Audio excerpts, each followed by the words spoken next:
তবে একটা ব্যাপার কিন্তু একেবারে পরিষ্কার, সবের মাঝে প্রশ্ন উঠছে তৃণমূল তুমি কার, অধিনায়ক নাকি সর্বাধিনায়িকার। তবে আরো একটা ব্যাপার পরিষ্কার, সবকিছুর মাঝে কিন্তু রাজ্যের উন্নয়নটা মার খাচ্ছে। আপনারা শুনলেন দিলীপ ঘোষ কি বলেছেন, আর এবার আপনাদের শোনাবো বিজেপি রাজ্য সভাপতি সুকান্ত মজুমদার এবং একই সঙ্গে বিজেপি নেতা সজল ঘোষ কি বলেছেন, শুনুন এক এক করে। অধিনায়ক এবং অধিনায়িকাটা কার, চোর কোম্পানির কি? তাহলে ঠিক আছে, আমাদের কোনো অসুবিধা নেই। বাংলা সর্বাধিনায়ক একমাত্র নেতাজি সুভাষচন্দ্র বোস, এই ইউনি, আর কেউ না। হ্যাঁ, চোর কোম্পানির যদি সর্বাধিনায়ক সর্বাধিনায়িকা যা যা হওয়ার, সর্বাধিক ভিলেন সব হয়ে যাক, নায়ক নায়িকা ভিলেন, আমাদের কোনো আপত্তি নেই। ওই চোর কোম্পানির মাথায় কে কি বসলো ওটা নিয়ে বিজেপি মাথা কামাবে। কে কাকে অধিনায়ক বললো, কে কাকে সর্বাধিনায়িকা বললেন, তাতে আমাদের কি? আমাদের যাদের চাকরি চুরি গেছে, যাদের ভবিষ্যৎ চুরি গেছে, যাদের সম্পত্তি লুট হয়েছে, যারা আক্রান্ত হয়েছে, যাদের গণতান্ত্রিক অধিকার লুট হয়ে গেছে, তাতে এদের কিচ্ছু যায় আসে। ওদের ঘরে আগুন লাগলে হ্যাঁ আমার ভালো লাগে, আমাদের আনন্দ লাগে, কারণ যদু বংশ এমন করেই ধ্বংস হয়, ওদের ধ্বংস ত্বরান্বিত হবে। 2026 বিধানসভা নির্বাচনের আগে পোস্টার যুদ্ধ, পিসি ভাইপো একেবারে দ্বন্দ্ব চরমে। এই তো গেল বিরোধীদের কথা, কিন্তু ইনি শাসক দলের তরফ থেকে কি বলা হচ্ছে, কি বলছেন তৃণমূল নেতা দেবাংশু ভট্টাচার্য, শুনুন। দলে আমরা কাকে সর্বাধিনায়িকা বলে পোস্টার দেব, কাকে অধিনায়ক বলে পোস্টার দেব, সেই বিষয়ে বিজেপির এত ইন্টারেস্ট কেন? যারা নিজেরাই গোয়ালে গোতাগুতি করে মরছে, যাদের কেউ কোনো নেতা কাউকে সহ্য করতে পারে না, তাদের আমাদের নিয়ে ইন্টারেস্ট কেন? আমরা একটা কথা 5 বছর আগেও বলেছি, আজও বলছি, 5 বছর পরেও বলবো, যে আমাদের দলের সর্বময় নেত্রী এবং সুপ্রিমোর নাম মমতা বন্দ্যোপাধ্যায় এবং আমাদের দলের সেনাপতির নাম অভিষেক বন্দ্যোপাধ্যায়ের মুখকে সামনে রেখে অভিষেক বন্দ্যোপাধ্যায় তার সুনিপুণ স্ট্র্যাটেজির মাধ্যমে বারবার প্রত্যেকটা নির্বাচনে এই জুটিতে আমরা জিতেছি এবং মানুষ এই জুটির ওপর ভরসা রেখেছে। শহরে পোস্টার অধিনায়ক অভিষেক, দলের সুপ্রিমো মমতা বন্দ্যোপাধ্যায় দায়িত্ব ভাগ করে দেওয়ার পরেও অধিনায়ক হিসেবে অভিষেককেই রেখেই পোস্টার দিল অনুগামীরা, যা নিয়ে ইতিমধ্যেই তৈরি হয়েছে বিতর্ক। কিছুদিন আগে মুখ্যমন্ত্রী মমতা বন্দ্যোপাধ্যায় তিনি নিজের বক্তব্যে স্পষ্ট করে জানিয়ে দিয়েছিলেন যে দলের দায়িত্ব ভাগ করে দেওয়া হয়েছে। সুব্রত বক্সী ছাড়াও অন্যান্যরা কিন্তু এই দলে রয়েছেন।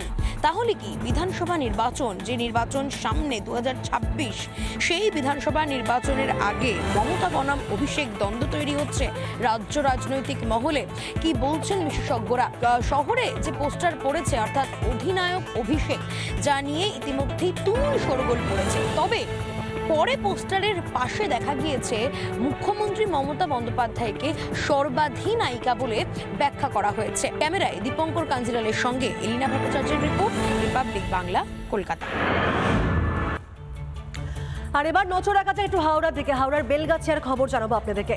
আতঙ্কের অপর নাম যেন এখন এই হাওড়ার বেলগাছিয়া, কারণ সেখানে জলসংকট তো ছিল, আপনারা জানেন যে পাইপ ফেটে গিয়ে কি একটা চরম অবস্থা। কিন্তু এবার শুধুমাত্র জলসংকট নয়, তার সঙ্গে জুড়েছে আরও একাধিক সংকট। সেখানে বিদ্যুৎ নেই, মাথার ওপর ছাদটুকু তারা হারিয়ে ফেলেছেন, কারণ ঘর বাড়ি রাস্তাঘাট প্রত্যেকটা জায়গা যেভাবে ফাটলের সৃষ্টি হয়েছে, আর সবকিছু হারিয়ে এখন বলা যায় এক প্রকার বিপর্যস্ত বেলগাছিয়ার মানুষজনেরা। বিভৎস অবস্থা হাওড়ার বেলগাছিয়ার।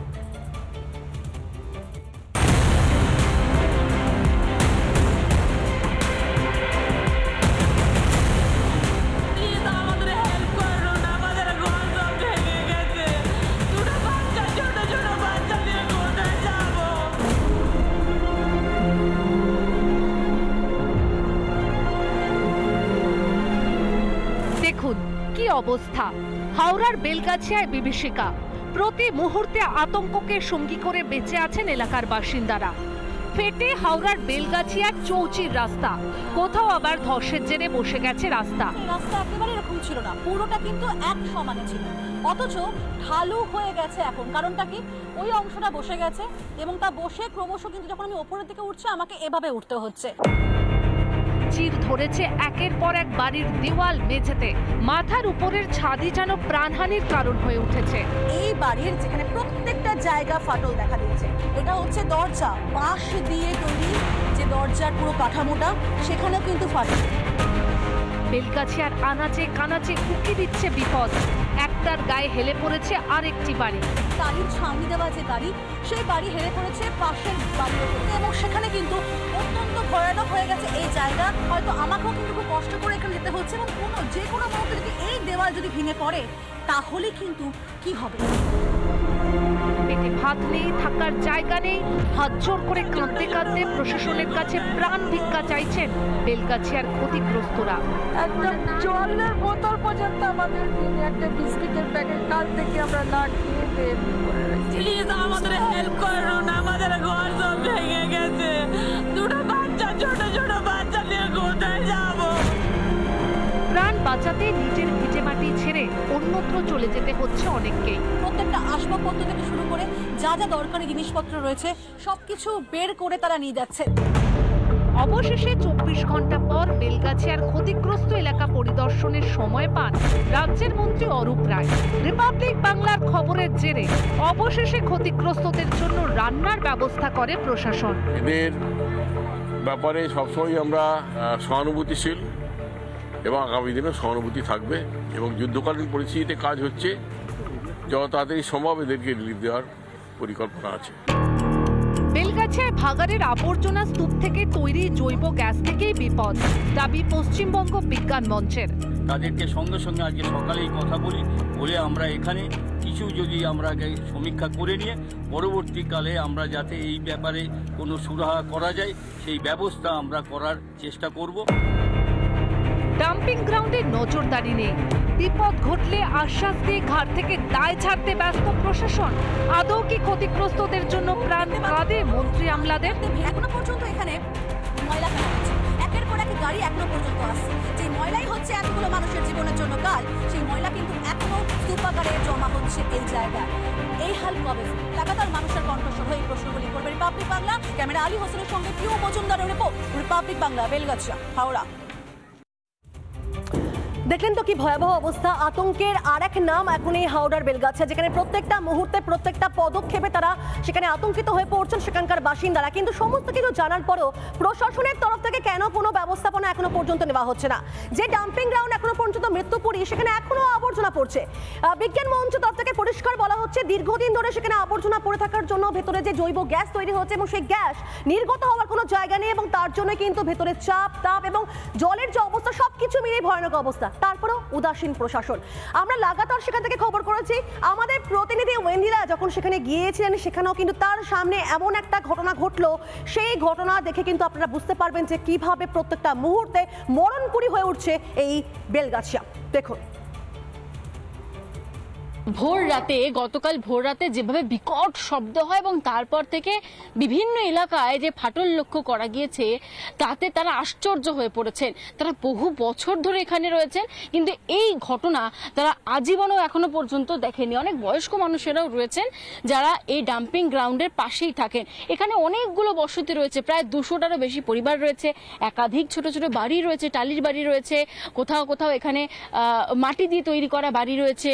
সমস্ত রকম ভাবে তারা চেষ্টা করেছেন কোন রকম ভাবে বাড়ি থেকে বেরিয়ে নিয়ে নিজের প্রাণটুকু বাঁচানোর। তবে এই মুহূর্তে যে পরিস্থিতি, সব থেকে বড় প্রশ্ন হচ্ছে প্রাণ কি আদৌ বাঁচানো যাবে? পরবর্তীকালে কি এখানে বসবাসের যোগ্য জায়গা ভূমিকা পালন করবে? তার কারণ আপনাদেরকে ছবিটা দেখাই, এই প্রশ্ন আমরা করছি।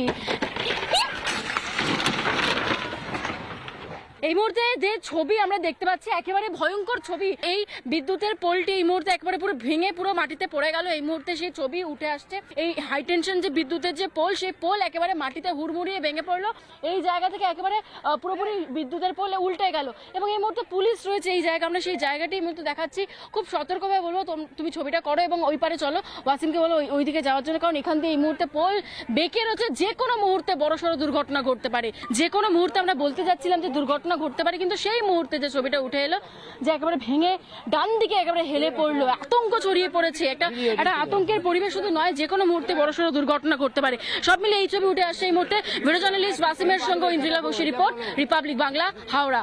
নানা ধরনের কন্টেন্ট দেখার জন্য লাইক করুন, শেয়ার করুন আমাদের ফেসবুক পেজ, সাবস্ক্রাইব করুন আমাদের ইউটিউব চ্যানেল।